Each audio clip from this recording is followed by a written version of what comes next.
Hello, welcome to Count the Bucket.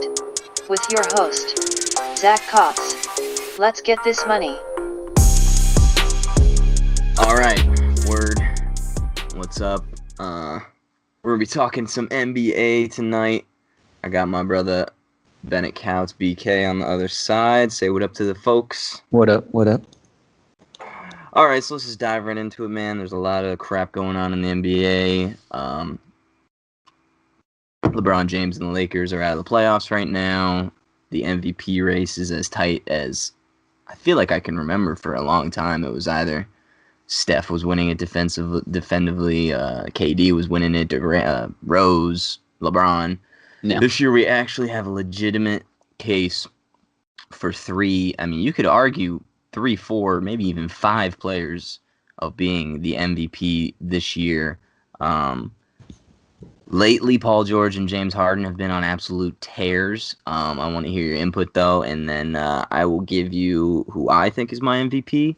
But first off, who's your MVP right now? And give me your top 3 besides your MVP and why. All right. Well, you want me to start with my top 3, or you want me to give you my MVP?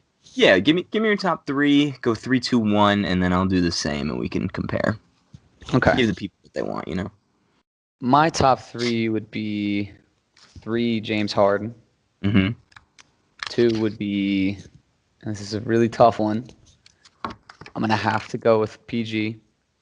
I'm slotting them at number 2. Okay. Yep. And then number 1 is my boy Giannis. Gotta get to my boy Giannis. Yeah. See, mine are pretty similar, but go ahead. You can give me why you distinguish them that way. Well, obviously, I know Harden's going on a tear lately, and his offensive numbers are all off the charts. I've never seen a guy average 36 points for this long. But at the same time, I know I don't want to sound like the guy that's like, oh, you have to do more on the court, but I look at the game as a whole picture, and his defensive numbers are better than usual, but they're still nothing close to even all-star level, in my opinion. Yeah, no, statistically, he's having the best defensive year. Right, but yeah. I agree with that. Yeah. I was looking at a stat the other day that said he has the most dribbles in the NBA by about 6,000. He has 29,000 dribbles compared to Paul George's 8,000, which is absurd to me. And that comes, that's play style, but yeah, that is ridiculous. Now you can make the argument, of course, like who else is going to score the ball on the Rockets, right? Yeah, they had some injuries. Yeah, that's the thing. I mean, now you got Chris Paul back. I want to see how he just had a great statement win over the Warriors. So I want to see how that was impressive. I think if the Rockets can end up top 3, top 2 in the West, then maybe you could give it to Harden if he continues this play. But until they're, especially with PG having the year he's having on the Thunder and their success, you got to PG right now. You got to give him the upper hand over Harden until the standings say otherwise. So that's my thing. And then, so your MVP right now of the season and today would be Giannis? Yeah, for sure, Giannis. Yeah. Yeah, I completely agree with every point you had. I think also another dribble stat, it was like Harden's dribbles, he had just as many dribbles by himself compared to Curry, Clay, and Draymond, like all combined or something like that. Like it's insane. I think the gap between Giannis and PG has shrunken, though. I think it's super close right now. I agree. And the only reason is because PG could be Defensive Player of the Year, too.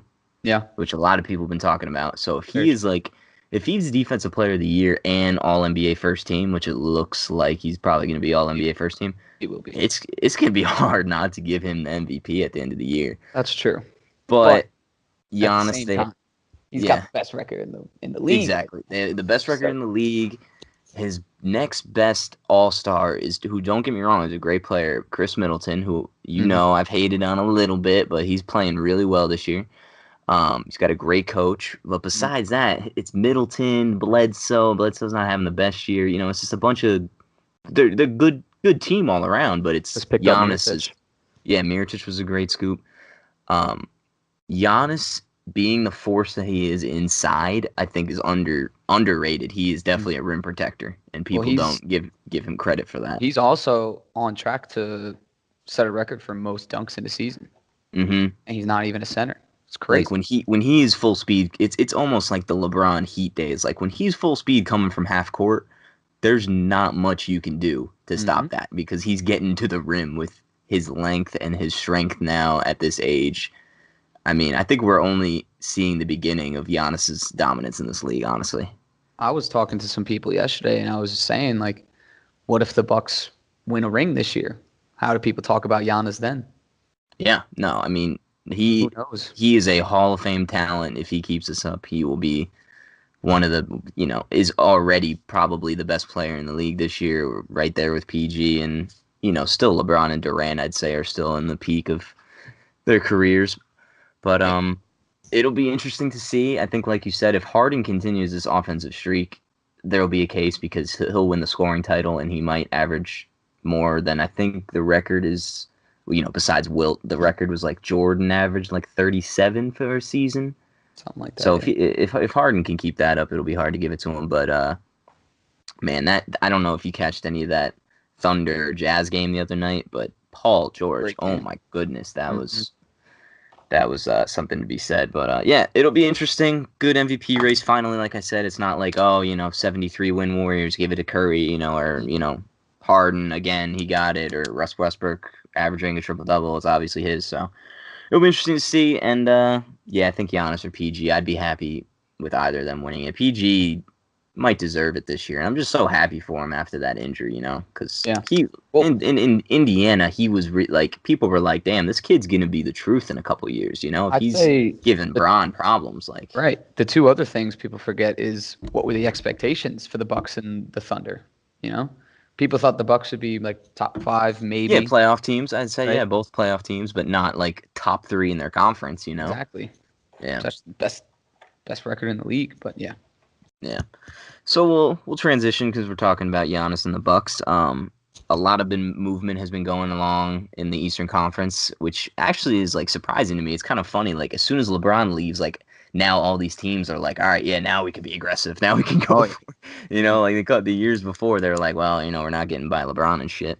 But you mentioned the Mirotic trade, which was a great scoop for the Bucks. Tobias Harris and Boban and Mike Scott went to Philly. Great move. I'm trying to think of some of the other moves that these teams made. Marc Gasol to the Raptors, another underrated.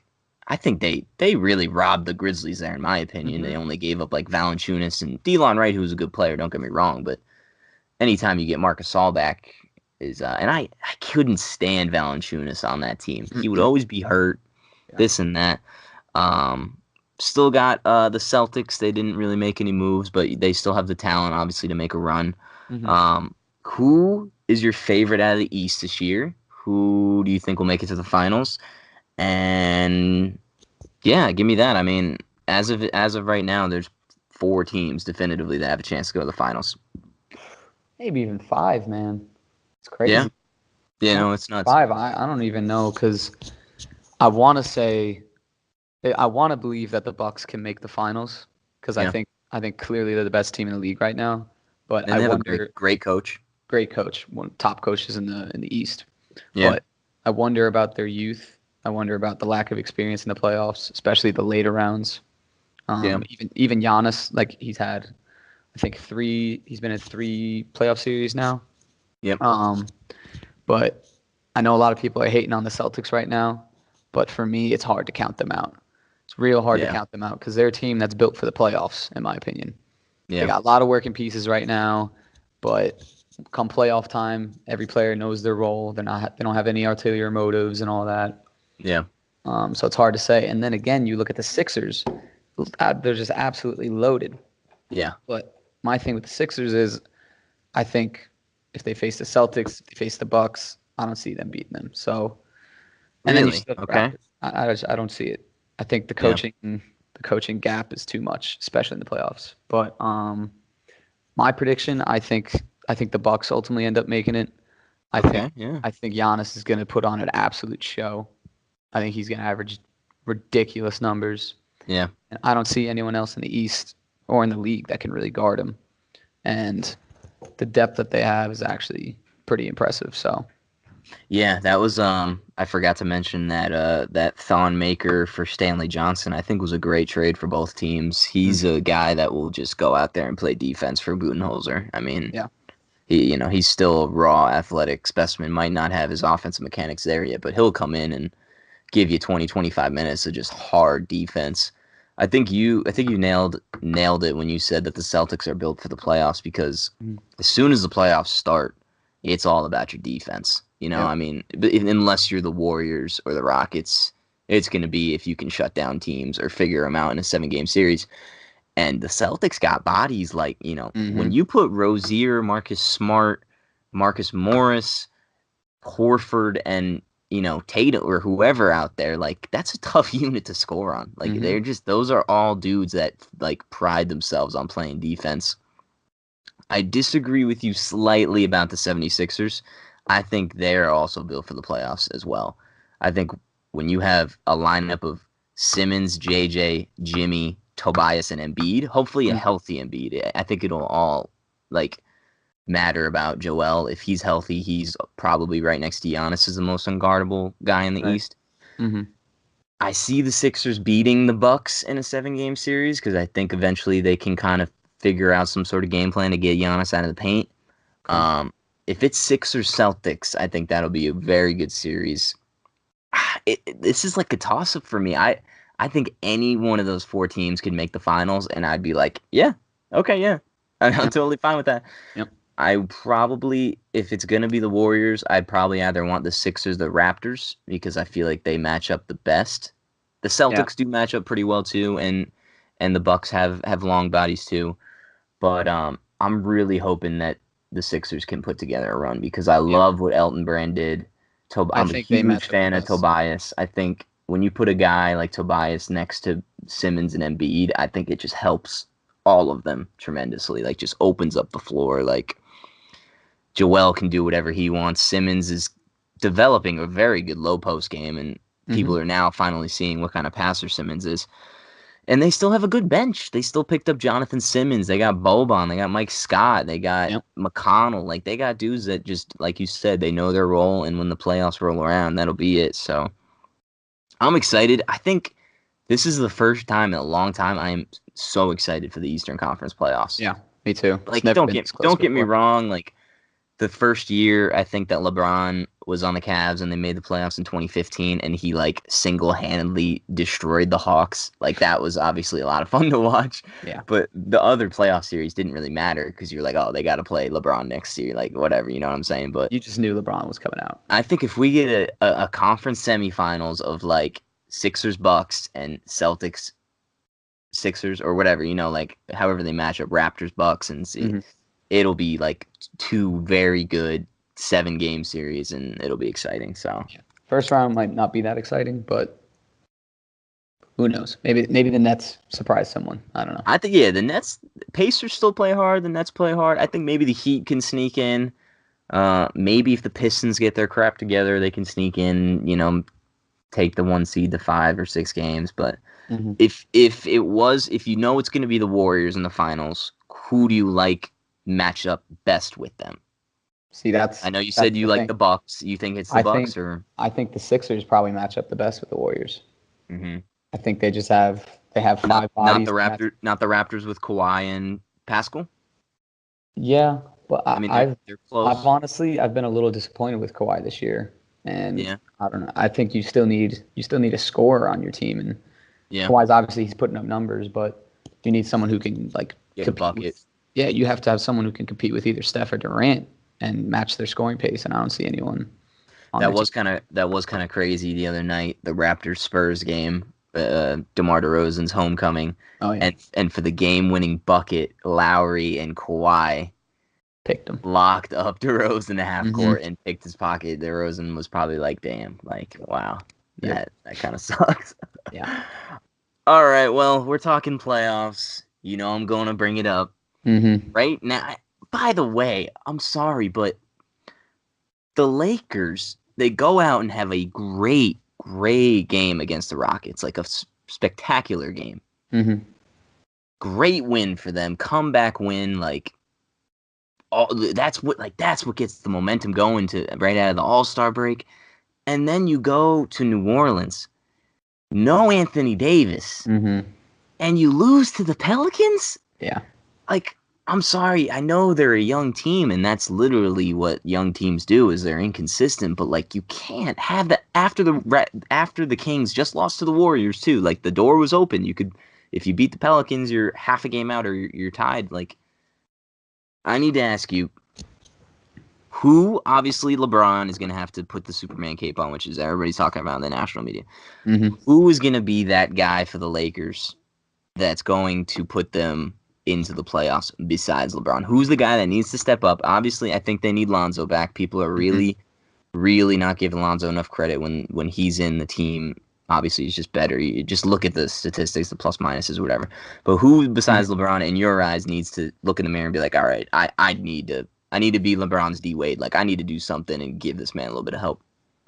Right. Well, it's not that straightforward of a question, because I think they obviously need Lonzo back, like big time. I think they miss him a lot more than they thought just because of the defense that he brings. But once he gets back, that's a whole different team, Yeah. And you gotta see how they look after that. Yeah, it's just one more line of depth. Yeah. Right. I think Kuzma has to be the one to step up. People have been trying to tell me the whole year that Brandon Ingram's the next guy, but I see Brandon Ingram more of as a defender. You could put him on one of their main scorers, just a long defender. He's been having good games lately, actually, which has been impressing me. But I think the two-man game of LeBron and Kuzma, you get that pick-and-roll game going. That's ultimately what puts you over the edge. Yeah. Do you think that the Lakers are still contenders in the buyout market? Yeah. For a guy I saw DeAndre Jordan's name on that list. Yeah, he could be. Carmelo Anthony, obviously, also on that list. I think they wanted Markieff Morris. Yeah, they definitely did. They didn't get him, which was actually a great scoop for the Thunder. Great scoop. Yeah, I agree with you. I think it's Kuzma. I think Kuzma's been kind of giving you what you're going to get from him all year, though. Yeah. So if I had to pick, like you said, it's a complicated question. I feel like it's just everybody in general. I know it's kind of the easy way to answer this question, but I think just some of the guys need to step up. I think Reggie Bullock is a guy to keep an eye on. Great pickup. Good two-way player, plays defense, can shoot an open catch-and-shoot three for LeBron. Is Muscala getting any minutes yet? Kind of. I saw he played, and then he didn't play one game, and so he's a guy that needs to come in and be able to shoot for them. You're gonna get what you're gonna get from Tyson and JaVale. And then obviously the guys like KCP, Rondo, Lance, they're just going to be who they're going to be, I think once Lonzo comes back and he's either the starter or Rondo is the starter, I think that'll help either unit. Like if Rondo's the backup for the second unit, it'll make them better. If Lonzo's the backup for the second unit, it'll make them better, obviously, which will just add a little. Focus on scoring. Exactly, yeah. So it'll be interesting. Shot out of a cannon. You think they make the playoffs this year? Let me hear it. Yes. Yes? They sneak in at what seed? I want to say the 7th seed. I know I've ran this theory by you a couple times. Would you be surprised if he ends up in the 8 and he's like, all right, whatever. We got to go up against the Warriors first round. I mean, doesn't really have much of a choice, Yeah. But I think if that happens. Enjoy it, honestly. Maybe he thinks I got the fresh legs now. Yep. I don't know. Who knows? Because as soon as the playoffs hit, LeBron is playing like 48 minutes a night. Yeah, he's not coming out. Last playoffs, bro, that was unbelievable, like what he did. I really thought he was going to blow himself out, but he just kept going and kept getting better. After he had just spent the whole season playing every single game, too. It's honestly amazing. People are saying he doesn't look quite like himself. Like, cut the guy some slack, man. He's already played more career games than Michael Jordan, and we're saying he doesn't look like the same LeBron. Like, do people realize what Michael Jordan looked like on the Wizards? Yeah. Like, well, the new thing is people are trying to say he can't compare to Jordan because of his defense. Like, he's not in his 16th season in the regular season. Exactly. Like, he's played good defense his whole career. Yeah. And even as he's gotten over it, it's not like he's a bad defender. It's just like he's changing the way he plays defense. He plays a little bit more like ball hawking, which we always talk about. He's, got those kind of football instincts where he can intercept passes and good tip passes, deflections, whatever. People need to, I heard somebody say this, and I really hope it's not the case, because it was kind of the same with Kobe, if you remember. Kobe was Kobe until that injury. Yep. And I'm really, nothing stopped him, even as he got older, from just being that Kobe that would score 30 a night. It wouldn't matter. And LeBron takes care of his body. He's super in shape. But no matter what, you're getting older, bro. Yeah. You are getting older. Even if your body is in shape, it can just be that much easier for, one little thing to make it break. I hope we don't see him just something happens. I really don't hope we do. I don't know how LeBron wants to leave the game. I don't think he wants to leave that way. I think he'd be the type of guy that wants to leave on a high note. He wants to stay until his kid's in the league. And which would be incredible. I think, honestly, I'm going to go out on a limb. This might be a hot take. If the Lakers don't make the playoffs, I honestly don't think it's the worst thing in the world. Yeah. Do you think it tarnishes, people in the media, they're killing me sometimes. It tarnishes his legacy. It's one of the worst looks for LeBron ever. He went to LA and it was a complete disaster. He went to LA for more than basketball, but he also went to LA because they had so much money in cap space and young assets to trade. Right. Well, it takes more than a year. Right. People talk about the more than a basketball thing, but people forget it takes more than just basketball to get free agents to come sign with you. He wasn't getting anyone to come to Cleveland. That was never going to happen. So I think him not making the playoffs this year would probably mark the end of his reign as the best player ever for this long. Or best player in the league. Yeah. But at the same time, too, free agents are going to look at him and be like, wow, he's not the golden ticket to the playoffs anymore. I don't know if he can be a number one option. So this is a big test for his career right now. And if he can show people he's still the best in the world and end up making the playoffs, maybe even make a run in the playoffs, that would definitely attract some free agents. So yeah, and obviously the elephant in the room is that LeBron and some of the other veterans, I think it was Michael Beasley and JaVale McGee, don't exactly love Luke Walton, which I can only imagine. If me or you, we're in a room and we had a guy the same age, same draft class as us trying to coach us, we'd be like, what do you yeah, Luke Walton's a good coach, but he won a bunch of games with the Warriors, who me and you could have coached. What does he prove this year? He's been really weird with his subs. A lot of people are advocating that Brian Shaw take over. I don't know how much that helps them, but I think maybe if they don't make the playoffs this year and that means the end of Luke Walton, it could be the best thing for them and they can, move on. So we'll see. I hope the Lakers make it. Obviously, it'll make the Western Conference playoffs that much better. LeBron in the playoffs is just othergodly. If he can get into the playoffs and make some sort of noise, get to a conference final, or, if he plays the Warriors or Rockets or Thunder in the second round and take them to a deep series, hats off to him, because I think it'll be a lot like the Cleveland days, man. He's going to carry this team in the playoffs. Yeah. We'll see. I don't know. Because it's hard to compare these teams to the other Cleveland teams because they never had the prospects they have. It's kind of relative to how good the West. They had veterans. Yeah, they had better veterans, and Lakers definitely had better young talent. But the Lakers still got some talent, some older veterans. But yeah, we'll see. But yeah, so I guess we'll transition to this. This is a perfect segue for a little free agent talk.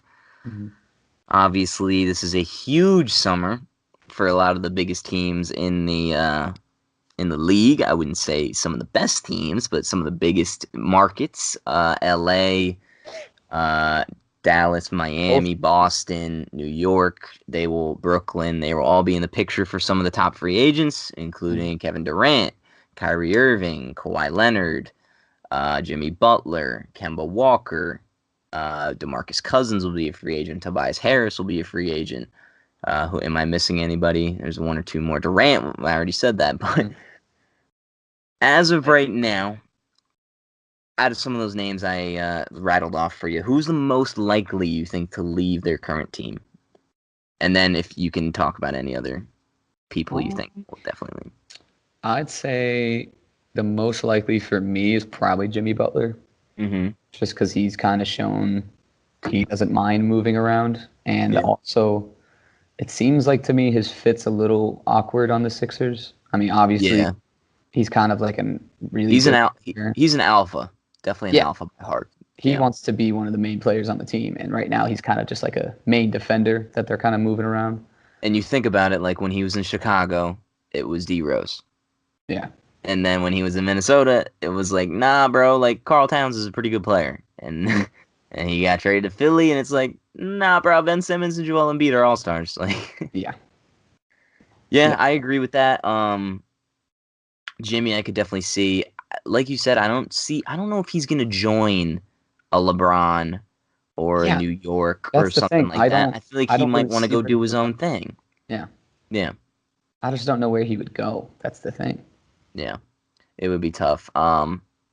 Obviously the big story this whole week, NBA doesn't have a lot to talk about. Our beloved New York Knicks made a trade for Kristaps Porzingis. They sent him to Dallas for DeAndre, Wesley Matthews, a bunch of other pieces, but essentially traded Kristaps for cap space. Mm-hmm. Now, at the time, people freaked out, but in the summer of 2019, if Durant and Kyrie Irving suit up for the New York Knicks, it could probably be all worth it. I mean, it's not even about both of them coming. Just one free agent comes. You saw the videos. A lot of people saw the videos. The relationship. I'm sorry, I didn't even realize the relationship between Kyrie and Kevin Durant was so strong. They're best friends. Kyrie's saying that's one of my best friends. Like, I guess they're kind of the similar age. They played a lot together on USA Basketball. If you're the New York Knicks and you prioritize Kevin Durant, but he only says, "Look, I'm only coming if Kyrie signs." Like, are you putting them both on max slots and working it out? Oh, absolutely. Do that in a heartbeat if they want to do that. Do I think it's very likely to happen? Of course not. That's ridiculous. I've never even heard of two such high caliber players going and moving like that. I mean, even the only other thing I could think of is maybe Durant and Steph or Wade and LeBron, but that was one guy joining another, you know? Do I think it could happen, though? Yeah, easily could happen, but I don't know. I'll paint you a picture here. Warriors win pretty convincingly in the finals, and the Celtics get bounced at some point in the playoffs, you know, semifinal, conference final, pick your poison. What's the likelihood? What percent would you label it that they join the New York Knicks together? Do you agree with some of the national media that the best thing for Durant's career would be to stay one more year and go for the four-peat, which nobody besides Bill Russell has ever done, and then go to New York? Do you believe that would improve Durant's legacy as an all-time great? Or would you, obviously, I probably know your answer here, which is with the way I'm moving, if you win 3 in a row in Golden State, I think you've done your job there. And now it is your time to go and prove that you're an all-time player, talent, that you can go and maybe lift a franchise that hasn't won since 1970 to a title like New York. Then if you win in New York, then your name can be in the conversation with LeBron James and Michael Jordan. Honestly, I believe that. If he wins 3 in Golden State and comes to New York and wins 1 and you have 4 titles, just like, you know, you have 1 more than LeBron or whatever, I have no problem. Obviously, the 3 in Golden State aren't as significant as, you know, other people may think, but I have no problem with putting Durant in those all-time talents. Where do you stand on that? Right. Well, even if he wins another ring, the thing is he's sharing that with 5 All-Stars. So it's not as impressive. Yeah. If you go to a team and you're the featured player and then you win a ring, it's all yours. That ring is pretty much all yours. I mean, obviously you have Kyrie, but which is exactly, I think, how LeBron has come out and said, look, that chip in 16 with the Cavs, like that like was just the best. Like that definitely felt 10 times better than my rings in the Heat. Not saying, you know, a ring is still a ring at the end of the day. Let's not get it twisted. Like, you know, some of those series, a bucket goes one way, the Cavs way. The Warriors might not have the 15 and the 17 title, you Right. know? So, I mean, a ring is still a ring, but yeah, I completely disagree with people saying that the best thing for him would be to get the four-peat and say, oh, I'm the only guy. Kobe didn't do it. Jordan didn't do it. LeBron never did it. I got 4 in a row. Like, with the Warriors, bro. Like, Right. Exactly. of course you got 4 in a row. Like, yeah. So do the rest of them. Like, it's not going to be that significant. So, I don't know. As a Knicks fan, it's going to be classic Knicks summer. I can see the Knicks getting like the 3rd pick and no free agents, and we're just stuck with Dennis Smith and Knox for the future. Which, don't get me wrong, the Knicks' future could still be bright. But, man, if we had a Zion, if we had a Durant, even just Durant, if we just had a Durant, you re-signed DeAndre, you got Dennis Smith, Knox, Durant, whoever you want, and DeAndre, like, the team just takes a dramatic twist. They're back in it would be great for the league. Mm-hmm. The league needs the Knicks to be good. They need, like, I have a question for you, though. Go ahead. Who do you want more this offseason? Durant or Zion? It's a tough question, right? That is a very tough question. And if I had to pick honestly, I'd be a fool probably not to say Durant. I just like if I have Durant and our young talent, I feel much better than with our team than Zion and our young talent. Mm-hmm. Now, the ideal scenario would be Durant and Zion, or Durant and RJ Barrett. Mm-hmm. Like, I would love either of those two guys. I think both would fit perfectly with Durant. Mm-hmm. If I had to pick between Durant and Zion, that is tough, man, because it's tough. My thinking is you get Zion, you can sign him for another, I don't know, you can hold on to him for probably good 6 years. Well, that's the thing. If you get Zion and you don't get Durant, the plan is just a tad bit longer. You got to trust the process, like with the Sixers. We'd probably be another year away from making the playoffs. Right. Yeah, that's tough. That's a good question, though. I was tweeting at this local basketball writer on Twitter today, and he had a tweet that said, "Is it a hot take that still to this point of the season I can confidently say that I would draft RJ Barrett with the number 1 pick?" Yes, I'd say that's definitely a hot take. And I said his defense was, I always thought that RJ Barrett was the more polished player. Mm-hmm. And I'm not disputing that. RJ Barrett, he could have a better rookie year than Zion, no doubt. It could be like, the Luka versus Ayton, whatever. I basically tweeted back, like, are you drafting as a franchise for the more polished player, or are you drafting for a prospect that's the most intriguing one since LeBron James? Right. Whose ceiling is, nobody knows Zion's ceiling. Take Giannis. He could be the greatest player ever. We don't know his ceiling. Exactly. Yeah, same with Giannis. So, I don't know. Well, this is a perfect segue. We all saw the injury. Zion destroyed his shoe, which I've you don't see very often. There's a rumor that the shoes were like months old, and I heard Shaq and Charles on TNT. They were like, "Look, young fellas, if you got the chance to play in new sneakers, like, do it, because if as a big dude like that, they're gonna give eventually." Oh yeah. A lot of people are saying he's a basketball player. He should play if he's healthy, no matter what. And then there's the other side. A lot of people are saying you're going to be the number 1 pick no matter what. Why would you risk it? There's millions and millions and millions of dollars on the table. Mm-hmm. You don't need to play anymore. Shut it down. Go prepare for the draft. Drop out of Duke. You're not getting a freaking degree from Duke anyway. Mm-hmm. What do you feel as a gut? I know as a hooper, you probably have strong feelings about this, but from a business standpoint, it makes a lot of sense to sit out. What do you think? I was actually talking about this with someone today. I think, first of all, obviously as a hooper, you have to play. If you can play, you're gonna play. Secondly, which scenario do you think he makes more money? He sits out the rest of the season and lets someone else win a chip, or he plays the rest of the season on Duke, takes them to a championship, and wins with all his boys. You think he's gonna get a lot of advertisements after that? I think he'd get a shoe deal right after that. Anyway, he probably would regardless, though. He probably would, but the numbers are different. Yeah, you're that's an true. NCAA champion. Yeah. That's just an experience you can't take away from a kid going to Yeah. Duke. No, I agree. Like it comes down to what Zion wants. If you came to Duke to win a national championship and play with your boys RJ and Cam, then obviously you got to play because RJ and Cam are going to be top 5 picks too. Mm-hmm. Are they just going to say, oh, if Zion's shutting it down, I'm going to shut it down and go prepare. I'll probably go number 2 anyway. Like, I think it's tough. If you're Zion, if the doctors are telling you it's not that serious, you'll be fine. It was just a little sprain because of the shoe. Go out, maybe ease him in with some minutes. I think he'll be okay.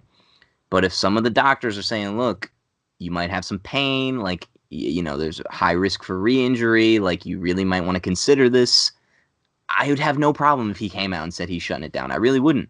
He's going to be the number 1 pick. He's going to get his own shoe.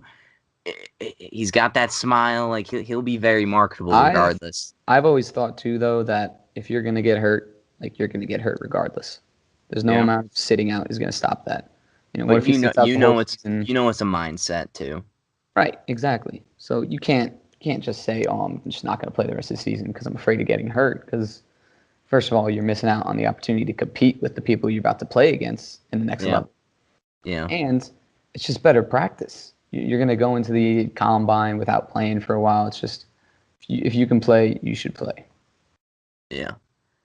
I tell you, man, college basketball, it's so funny that Duke UNC game, it was like Barack was there, like Spike Lee was there, like people were paying like $10K for tickets to see Zion, and 30 seconds into the game, his first touch, I'm serious, if his shoe doesn't give there, the move he was about to make, it almost looked like he was gonna blow by Luke May and probably throw that shit down. Probably would have.